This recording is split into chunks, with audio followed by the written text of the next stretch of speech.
তাদের প্রত্যেককে মেরেই মাদবর সাহেবের কাছে হাজির হবে শুকুর।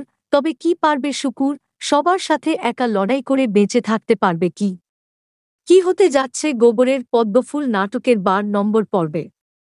এদিকে নুসুরের শ্বশুর নুসুরকে সব সম্পত্তি বুঝিয়ে দিচ্ছে। আবার অন্যদিকে শান্ত নাদিয়াকে প্লেন করে মাদবর বাড়িতে পাঠিয়েছে। কি হতে যাচ্ছে গোবরের পদ্মফুল নাটকের 12 নম্বর পর্বে এবং কবে আসবে? কি করলে আপনি সবার আগে দেখতে পারবেন সবকিছু জানিয়ে দিব আজকের এই ভিডিওতে। হ্যালো বন্ধুরা, কেমন আছেন সবাই? আশা করি সবাই ভালো আছেন।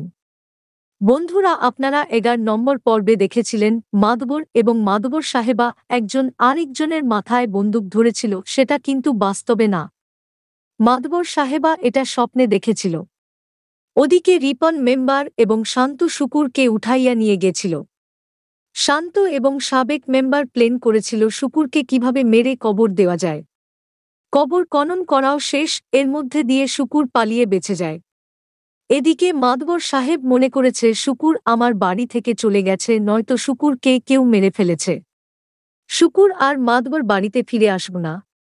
কিন্তু মাদবর সাহেবা বিশ্বাস করে না। মাদবর সাহেবা মনে করে শুকুর আবার ফিরে আসবে। তবে কি শুকুর মাদবর বাড়ির সকল শত্রুকে মেরে মাদবর বাড়িতে আবার ফিরবে? তাহলে বন্ধুরা, জেনে নেওয়া যাক গোবরের পদ্মফুল নাটকের 12 নম্বর পর্ব কবে আসবে। 12 নম্বর পর্ব আগামী 10 তারিখে চলে আসবে।